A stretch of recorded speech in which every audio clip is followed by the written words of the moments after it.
नमस्कार। बोधिक टेक्निकल में आपका स्वागत है। आज हम लोग अल्टरनेटर का 10वां सीरीज शुरू करने वाले हैं, जिसका पार्ट 1 आज करेंगे। पार्ट 2 हम इसके नेक्स्ट में करेंगे।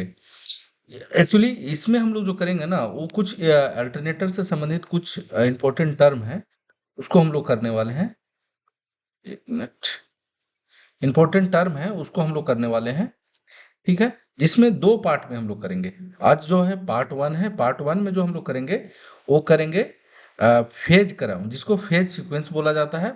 दूसरा में करेंगे अल्टरनेटर अल्टरनेटर का रेटिंग और इसका वोल्टेज रेगुलेशन। वोल्टेज रेगुलेशन क्या होता है उसको भी समझेंगे। अल्टरनेटर का रेटिंग क्या क्यों इम्पोर्टेंट है, फेज सीक्वेंस क्या होता है इसमें अल्टरनेटर का। ठीक है, नेक्स्ट जो हम लोग करेंगे उसमें करेंगे कुछ इंपॉर्टेंट टर्म है, जिसको पिच फैक्टर और डिस्ट्रीब्यूशन फैक्टर को समझेंगे। वो हम लोग पार्ट 2 में करेंगे। तो आज चलिए शुरू करते हैं हम आज का जो सीरीज है, 10वां सीरीज है, पार्ट 1 है। इसका जो शुरुआत हम करेंगे वो करेंगे आज का प्रश्न से। तो हमारा आज का जो प्रश्न है वो है अल्टरन अल्टरनेटर का रेटिंग क्या होता है, ये आपको बताना है। बहुत इंपॉर्टेंट है, काफी पूछा जाता है कम्पिटेटिव लेवल एग्जाम में। तो आप अगर जानते हैं तो इसको बताइए, अगर नहीं जानते हैं तो कोई बात नहीं, इसको हम जो है वीडियो के अंत में बताने वाले हैं। ठीक है, तो चलिए सबसे पहले मेरे चैनल को अगर अ, मेरे चैनल पे नए हैं तो चैनल को सब्सक्राइब कर दीजिए और चैनल को शेयर भी कर दीजिए, लाइक भी कर दीजिए वीडियो को, क्योंकि आपका एक लाइक से जो है ना हमको हौसला काफ़ी मिलता है आपके लिए काम करने का। जो है मेहनत जो करते हैं ना, वो ऐसा लगता है कि कुछ मुझे रिजल्ट मिला है, और जिससे हमको हौसला काफ़ी बढ़ जाता है। आपके एक छोटा सा लाइक जो है हमारे लिए बहुत ही मायने रखता है। तो चलिए हम शुरू करते हैं। सबसे पहले जो शुरू करेंगे वो करेंगे फेज सीक्वेंस से। फेज सीक्वेंस समझने में से थोड़ा सा पहले एक चीज हम समझाना चाहते हैं कि जो हम अल्टरनेटर होता है ना, अल्टरनेटर का ये क्या है। इसको हम स्टेटर बोल रहे हैं, और ये जो है ये रोटर है। ठीक है, इसमें क्या किया जाता है, डीसी सप्लाई दिया जाता है। ठीक है, और इसको जब रोटर से सॉरी सॉफ्ट से जब रोटेट किया जाता है, तो जो स्टेटर में जो बाइंडिंग है वो बाइंडिंग को काटता है और इसमें ईएमएफ उत्पन्न होता है। ईएमएफ उत्पन्न होने के बाद क्या होता है, ये आउटपुट में प्राप्त होता है। आउटपुट में क्या प्राप्त होता है, वोल्टेज। या अगर इसको आप मान लीजिए ऐसे है, इसको थोड़ा सा, ठीक है, मान लीजिए हम यहाँ पे बात बना देते हैं इसको। आउटपुट में क्या मिलेगा, वोल्टेज मिलेगा। ठीक है, और वोल्टेज मिलेगा जब आप इसको लोड से कनेक्ट करेंगे तो क्या मिलेगा, करंट मिलेगा। करंट मिलेगा।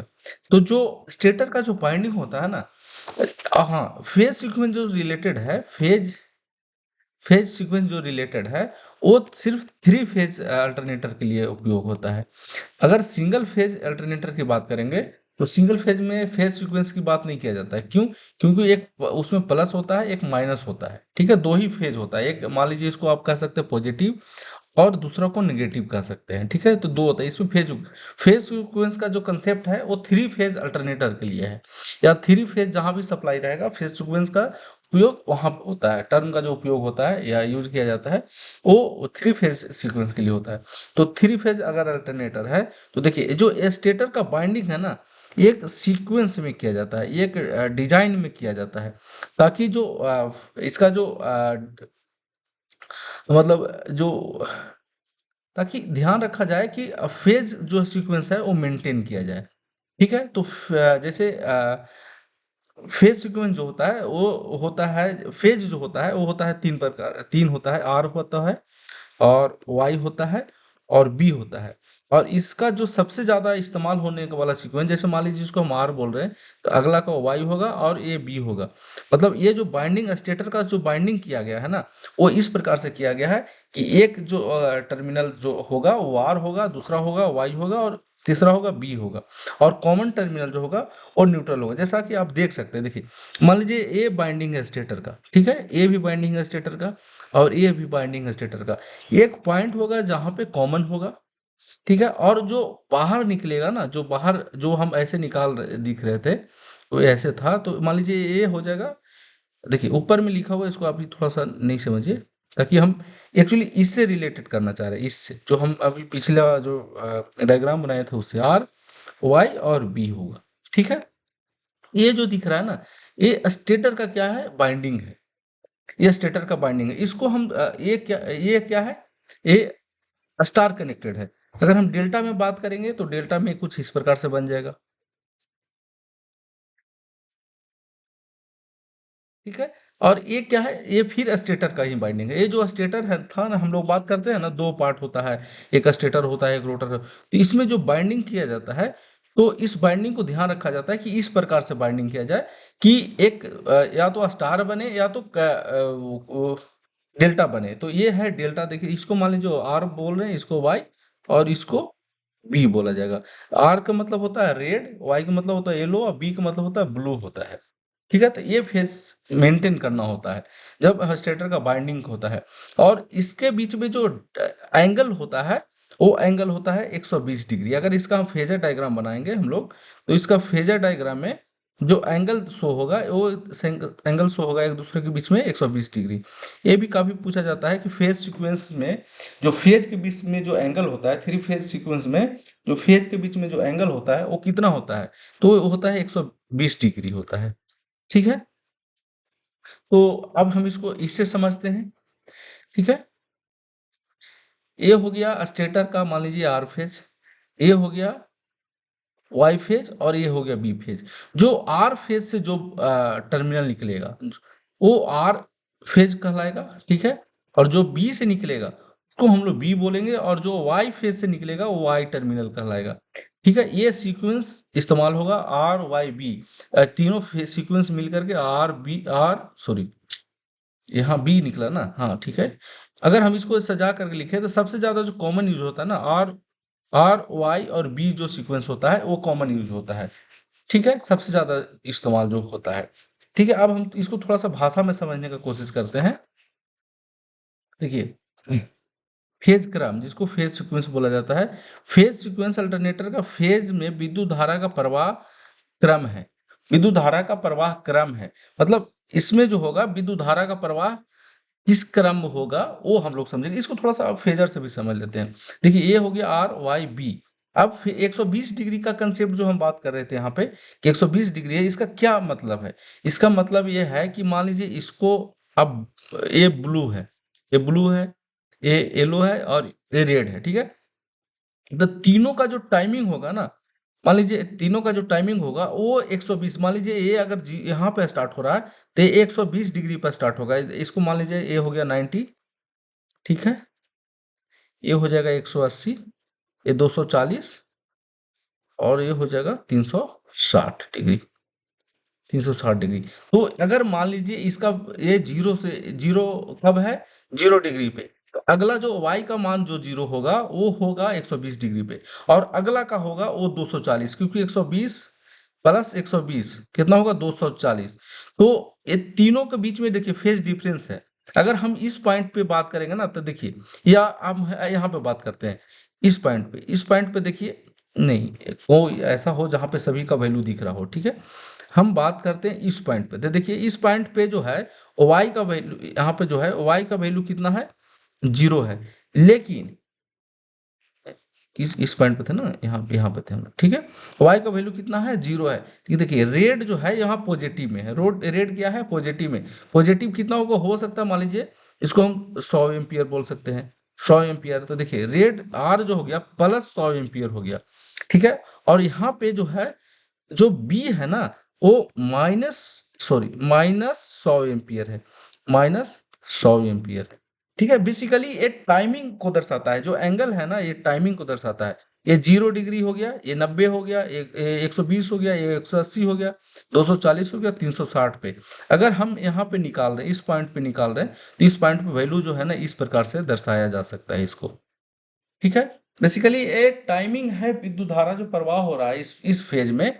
तो इस टाइम की हम बात करेंगे, तो यहाँ पे इसमें जो धारा होगा ना, वो होगा आर में कितना निकाले हम लोग, +100, इसमें निकाले हम लोग 0, और बी में निकाले हम लोग -100 एम्पियर। जब हम इस टाइम की बात करेंगे, जब हम लोग कहाँ पे बात करेंगे, जब हम लोग इस टाइम पे बात करेंगे, इस टाइम पे पूछा जाए कि धारा का मान क्या है, आर में क्या है, प्लस है 100, बी में -100 है, और वाई में 0 है। तो ये एक्चुअली सीक्वेंस है जो धारा का प्रवाह को दर्शाता है कि उस टाइम में क्या धारा है, किस फेज में है। ठीक है, तो यही यहाँ पे बोला जा रहा है कि फेज सीक्वेंस जो होता है अल्टरनेटर के फेजों में विद्युत धारा का प्रवाह का क्रम है मतलब उस टाइम में कौन सा जो फेज था उसमें क्या है, कितना विद्युत धारा है। यह क्रम अल्टरनेटर का डिजाइन और कनेक्शन पर निर्भर करता है। ये जो होता है ना अल्टरनेटर का डिजाइन, कि ये जो डिजाइन हम इसका जो अल्टरनेटर का स्टेटर का जो डिजाइन है वो किस प्रकार से कर रहे हैं। ठीक है, बेसिकली जो डिफरेंस रखा जाता है ना 120 डिग्री का ही रखा जाता है। अल्टरनेटर में 3 फेज होते हैं जो कि आर, वाई और बी होते हैं। आर मतलब रेड, वाई मतलब येलो और बी मतलब ब्लू होता है। फेज सीक्वेंस की जब हम बात करेंगे तो जो सबसे ज्यादा फेज सीक्वेंस होता है यूज वो आर वाई बी होता है। क्या होता है जनरली जो यूज होता है आर वाई बी बोला जाता है कि आर वाई बी सीक्वेंस है। ठीक है, बाकी हम फेज सीक्वेंस को चेंज भी कर सकते हैं, आर बी वाई भी लिख सकते हैं, वाई आर बी भी लिख सकते हैं। फेज सीक्वेंस को 3 बेसिकली सीक्वेंस होता है जो कि कॉमनली यूज जो है आर वाई बी है। ठीक है, चलिए इसका महत्व क्या है, फेज सीक्वेंस का महत्व क्या है। महत्व यही है कि अगर फेज सीक्वेंस को जो है ना संचालन और सुरक्षा के लिए महत्वपूर्ण है। अगर गलत फेज सीक्वेंस आप रखेंगे तो अल्टरनेटर का जो कार्य क्षमता है वो खराब हो जाएगा और सेफ्टी जो है ना मतलब सुरक्षा जो है, सुरक्षा भी अल्टरनेटर का खराब हो जाएगा। अब जैसे देखिए मान लीजिए 2 अल्टरनेटर है, एक और अल्टरनेटर, एक मान लीजिए ए अल्टरनेटर है, ठीक है, एक और अल्टरनेटर है। अब दोनों को फेज सीक्वेंस आर को आर से, बी को बी से और वाई को वाई से जोड़ना है। अगर आप नहीं प्रॉपर जोड़ेंगे ना तो अल्टरनेटर क्या हो जाए, जल सकता है, खराब हो सकता है। तो ये फेज सीक्वेंस जब अल्टरनेटर को पैरेलल करते हैं या कहीं हम सप्लाई कनेक्ट करते हैं तो उसमें ध्यान रखना होता है कि आर को आर से ही कनेक्ट करना है, मतलब जिस फेज से जिस सीक्वेंस को जोड़ना है उसी को जोड़ना है। तो ये बहुत ही मायने रखता है जब आप मतलब अल्टरनेटर को पैरेलल में कनेक्टेड करते हैं, कनेक्शन करते हैं तो उसमें पैरेलल में कनेक्ट करते हुए मतलब आर को आपको आर से ही जोड़ना है, बी को बी से जोड़ना है और वाई को वाई से ही जोड़ना है। या ऐसे भी लिख सकते हैं आर को वाई है और बी है तो आर को आर से, वाई को वाई से, बी को, मतलब जो सीक्वेंस का पहला अल्टरनेटर है सेम सीक्वेंस दूसरा का अगर नहीं होगा तो उसका कार्य क्षमता प्रभावित हो जाएगा पूरी तरह से। और दूसरा न कि वो सेफ नहीं रहेगा, जल सकता है, उसका बाइंडिंग जल सकता है। तो ये ध्यान रखना होता है। ठीक है, फेज सीक्वेंस का इंपॉर्टेंट यही है, महत्व यही है। अब हम आगे बात करते हैं इसका रेटिंग का और इसका वोल्टेज रेगुलेशन की बात करेंगे। ठीक है, तो पहले रेटिंग की बात करते हैं फिर हम वोल्टेज रेगुलेशन पे जाएंगे। ठीक है, रेटिंग जो होता है ना बेसिकली जब हम अल्टरनेटर बनाते हैं, मान लीजिए अल्टरनेटर बन के ये आउटपुट मिल रहा है हमको 3 फेज, ठीक है, तो इसका क्या वैल्यू होगा। जैसे मान लीजिए हमको घर के लिए इस्तेमाल करना है, अल्टरनेटर लाना है, तो इससे पता चलता है कि उसका ताकत क्या है, क्या चाहिए मुझे, मेरा रिक्वायरमेंट क्या, कैसे जानेंगे। तो ये रेटिंग यही बताता है कि आपको रिक्वायरमेंट क्या है, उसका क्षमता मतलब क्षमता क्या है, ताकत क्या है। रेटिंग का मतलब ये हुआ। रेट क्या मतलब, रेटिंग मतलब रेट मतलब दाम नहीं, रेट मतलब हुआ कि वो उसमें एम्पियर एम्पियर क्षमता क्या है, उसका स्पीड क्या है। अब मान लीजिए हमको घर में डीजल इंजन से चलाना है तो ऐसा थोड़ी 5000 आरपीएम वाला जो अल्टरनेटर है उसको लाएंगे, नहीं, उसको देखना होगा कि उसका बेसिकली जैसे क्या होता है ना कि कोई इंसान का नाम होता है ना, ऐसे समझ सकते हैं। जैसे मान लीजिए आप मोबाइल खरीदते हैं तो मोबाइल में देखते हैं ना कि हमको भाई 4 GB रैम वाला मोबाइल चाहिए जिसमें हमको 80 वाट का चार्जर होना चाहिए या कितना डिस्प्ले होना चाहिए, कितना क्या होना चाहिए, वो ही इसका एक्चुअली स्पेसिफिकेशंस हैं। कि रेटिंग मतलब कि भाई हमारा जो अल्टरनेटर है वो कितना एम्पियर देता है, हमारा रिक्वायरमेंट क्या है, इसे पता कर सकते हैं। कितना स्पीड वाला जो अल्टरनेटर है, कितना स्पीड पे कितना एम्पियर सप्लाई करेगा, कितना पावर सप्लाई करेगा। ठीक है, तो ये बेसिकली रेटिंग के लिए यही मायने रखता है। ठीक है, देखिए अल्टरनेटर की रेटिंग जो है ना उसकी क्षमता दर्शाता है, क्षमता दर्शाता है कि कितना एम्पियर का है। जैसे क्या है, धारा का भी होता है, शक्ति का भी होता है, घूर्णन का भी होता है, आरपीएम में होता है। ठीक है, बेसिकली मेन जो अल्टरनेटर का जो रेटिंग होता है ना वो केवीए में होता है। एक्चुअली पावर को बेसिकली ज़्यादा कंसीडर किया जाता है, बाकी आपको एम्पियर भी देख, जब आप चलाएंगे तो एम्पियर भी देखना पड़ेगा, शक्ति भी देखना पड़ेगा। ठीक है, और घूर्णन स्पीड भी देखना पड़ेगा, क्या स्पीड क्या है उसका, कितना स्पीड पे हमको जो मिनिमम जो पावर है वो चाहिए होगा।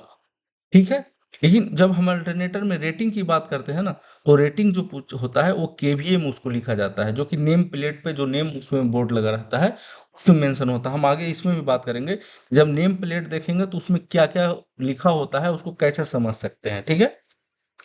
चलिए अभी हम लोग रेटिंग पे हैं। अब रेगुलेशन पे बात करेंगे। अब रेगुलेशन के मतलब सेंस ऐसे समझ सकते हैं रेगुलेशन से, कि जैसे मान लीजिए अल्टरनेटर बन करके तैयार हो गया, इसका 3 पॉइंट है, ठीक है। अब ज़्यादा अंदर नहीं जाएंगे इसमें। मान लीजिए आर, वाई और बी है, ठीक है। अल्टरनेटर बन के चला गया। अब इसको लोड, इसको ऐसे करते हैं थोड़ा सा,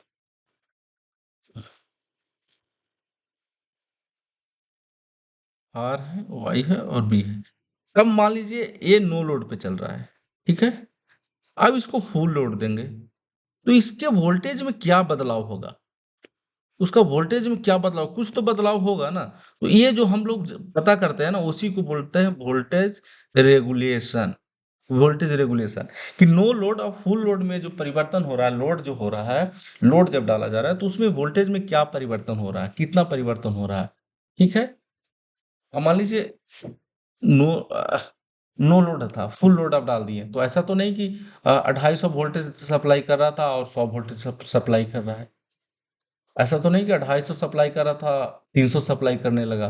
तो ऐसा तो नहीं है ना। तो ये बेसिकली हम नो लोड और फुल लोड का वोल्टेज का जब कंपैरिजन करते हैं, जब कैलकुलेशन करते हैं, तो उसी को कहा जाता है वोल्टेज रेगुलेशन, ठीक है। चलिए परिभाषा से समझते हैं। वोल्टेज नियमन या वोल्टेज रेगुलेशन अल्टरनेटर की वोल्टता को नियंत्रित करने का प्रक्रिया या नियंत्रित जानने का प्रक्रिया है, जानने का प्रक्रिया है। यह सुनिश्चित करता है कि अल्टरनेटर द्वारा उत्पादित वोल्टेजता स्थिर और निर्धारित सीमा के भीतर रहती है, ठीक है। मतलब नो लोड और फुल लोड पे क्या है, ये हम इसको समझते हैं किससे, वोल्टेज रेगुलेशन से। इसके लिए एक फार्मूला है, पहले इसको समझ लेते हैं फिर फार्मूला समझेंगे। वोल्टेज रेगुलेशन जो है अच्छे करने के लिए तरीके हैं। क्या है, क्या तरीका अपनाते हैं वोल्टेज रेगुलेशन अच्छा करने के लिए? वोल्टेज रेगुलेटर लगाते हैं कहाँ, अल्टरनेटर में। एक्साइटेशन सिस्टम भी एक लगाया जाता है वोल्टेज रेगुलेशन को अच्छा करना।